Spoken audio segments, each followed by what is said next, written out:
আপনার স্বামী পরকীয়া করে, আপনাকে দেখতে পারে না, এমনকি আপনাকে মারধর করে।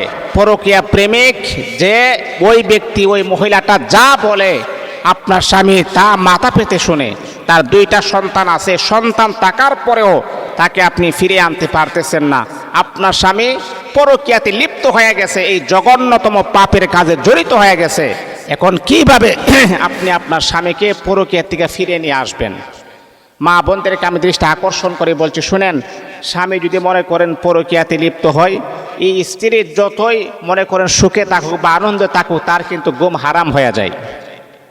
কারণ যাকে নিয়ে আমি এতটাই স্বপ্নে দেখি, যাকে নিয়ে আমি বাঁচার স্বপ্ন দেখি, যাকে নিয়ে আমার আকুতি মিনতি, যাকে নিয়ে আমার সব কিছু, আমার ওই মোহাব্বতের প্রিয় মানুষটা যদি পরকীয়াতে লিপ্ত হয়, এর চাইতে জঘন্যতম কাজ আর কি হতে পারে?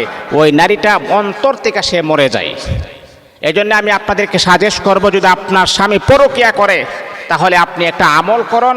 এই আমলের মাধ্যমে ইনশাআল্লাহ আপনার স্বামীর পরকীয়া বন্ধ হবে, এমনকি আপনার স্বামী আপনার প্রতি টান মোহাব্বত ভালোবাসাটা আরও বেশি পয়দা হবে, আরও বেশি জাহির হবে ইনশাআল্লাহ। তাহলে আমলটা কিভাবে করবেন?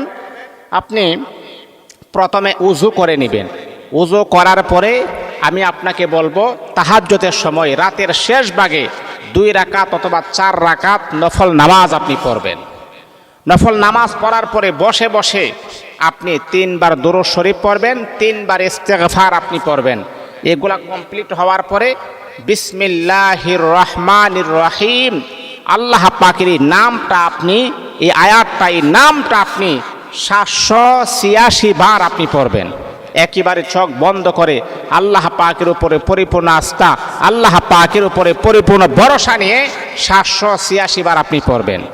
786 বার যখন আপনার কমপ্লিট হয়ে যাবে, তারপরে আলিফ লাম মিম, আলিফ লাম মিম, এই আয়াতটা আপনি কমাস কম 999 বার আপনি পড়বেন। পড়ার পরে আপনার স্বামীর ছবি যদি আপনার হাতে থাকে, তাহলে ছবিতে আপনি 3টা ফু দিবেন। আপনার প্রিয় মানুষের ছবি যদি আপনার হাতে থাকে, ছবিতে 3টা ফু দিবেন।